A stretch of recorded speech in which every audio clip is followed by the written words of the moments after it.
Good morning. അപ്പോൾ നമ്മൾ ഇന്ന് സമയം 5:30 ആയിട്ടുണ്ട്. രാവിലെ നേരത്തെ തന്നെ ഇറങ്ങി. കാരണം പകൽ നമുക്ക് അധികം എന്താ പറയുക ചവിട്ടാൻ പറ്റാത്തതുകൊണ്ട് നമ്മൾ നേരത്തെ ഇറങ്ങി. നമ്മൾ ഇന്ന് കണ്ടിരുന്ന സ്ഥലം ഇവിടെയാണ്. കാണിച്ചിട്ടാ കാണാത്തവർക്ക് ഇന്നലെ രാത്രി കാണിച്ചായിരുന്നു. ഇവിടെ പൈപ്പ് ഉണ്ടായിരുന്നു. ആ പൈപ്പിൻ്റെ അപ്പുറത്ത് ഒരു ബാത്റൂം ഉണ്ടായിരുന്നു. അപ്പോൾ അതെല്ലാം പ്രഭാതകർമ്മങ്ങളും എല്ലാം കഴിഞ്ഞ് നമ്മൾ ഈ മഹാലക്ഷ്മി ഹോട്ടലിൽ ഇപ്പുറത്തോടെ സ്റ്റേ ചെയ്തിട്ട് നമ്മൾ ഇവിടുന്ന് പോവുകയാണ്. അപ്പോൾ എല്ലാ സാധനങ്ങളും പാക്ക് ചെയ്തു. ടെൻ്റൊക്കെ അയച്ച് പാക്ക് ചെയ്ത് സെറ്റാക്കി അല്ലേ പോവല്ലേ. വല്ല രാവിലെ അപ്പിക്കിട്ട് മൂത്തൊക്കെ ഒഴിച്ചു. ഇത് ഫുഡൊക്കെ കഴിച്ചു ഉഷാറായിട്ടിരിക്കണേ. അപ്പോൾ നമ്മൾ യാത്ര അങ്ങോട്ട് മുന്നോട്ട് പോവാണ്. അപ്പോൾ ഇനി കൂടുതൽ വിവരങ്ങളൊക്കെ നമുക്ക് ഈ ഹൈവേ കൂടെ അങ്ങോട്ട് പോകും തോറും നമ്മൾ കാണിക്കുന്നതായിരിക്കും. അപ്പോൾ എല്ലാവരും കൂടെ കൂടിക്കോ. അപ്പോൾ എല്ലാ കളികൾക്കും നമസ്കാരം. അപ്പോൾ നമ്മൾ രാവിലെ തന്നെ യാത്ര ഇറങ്ങി. ഇപ്പം ഏകദേശം 8 മണി ആയിട്ടുണ്ട് കേട്ടോ. 8 മണി ആകുമ്പോഴേക്കും നല്ല ചൂടൊക്കെ തുടങ്ങിയിട്ടുണ്ട്. നമ്മളപ്പോൾ അതൊന്നും മൈൻഡ് ആക്കാനില്ല, അങ്ങോട്ട് പോവാ. പിന്നെ ചെറിയൊരു പ്രശ്നം എന്ന് വെച്ച് കഴിഞ്ഞാൽ നമ്മൾ മൂകാംബിക കയറിയിട്ട് പോകുന്നതാണ് നമ്മൾ പറഞ്ഞിരുന്നത്. പക്ഷെ നമ്മൾ മൂകാംബിക പോകുന്നില്ല.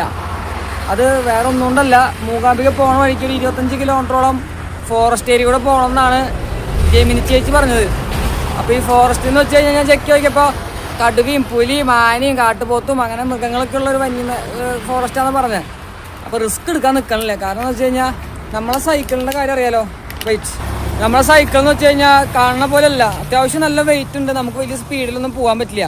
വല്ല കാട്ടുപോത്തോ ആനയോ വല്ല പുലിയൊക്കെ വന്നു കഴിഞ്ഞാൽ നമുക്ക് ഈ വെയിറ്റ് താങ്ങിയിട്ട് രക്ഷപ്പെടാനോ കാര്യങ്ങളൊന്നും സാധിക്കില്ല. അതാണ് ഒന്നാമത്തെ കേസ്. നല്ല വെയിറ്റ് ഉണ്ട് സൈക്കിളിന്, നമ്മൾ കാണുന്ന പോലെയല്ല.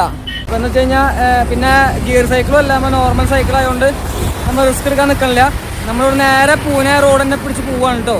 കാരണം നേരെ പൂനെ മഹാരാഷ്ട്രയിൽ മൊത്തം ഒന്ന് കറങ്ങിയിട്ടായിരിക്കും നമ്മൾ അടുത്ത ഗുജറാത്ത് പിടിക്കണേ. അപ്പോൾ എന്തായാലും പിന്നെ എല്ലാവർക്കും അറിയാം, ഞാൻ ഓൾറെഡി ഈ യാത്ര തുടങ്ങിയത് 2 വർഷങ്ങൾക്ക് മുമ്പാണ്. അതിൽ 6 മാസത്തോളം നമ്മൾ സൗത്ത് ഇന്ത്യ മൊത്തം കവർ ചെയ്തിട്ടുണ്ട്. 2ാം ഘട്ട യാത്രയാണ്. അപ്പോൾ അതുകൊണ്ട് ഇത് ഫസ്റ്റ് ടൈം ഇറങ്ങിയല്ല, 2ാമത്തെ ഘട്ടമാണത്.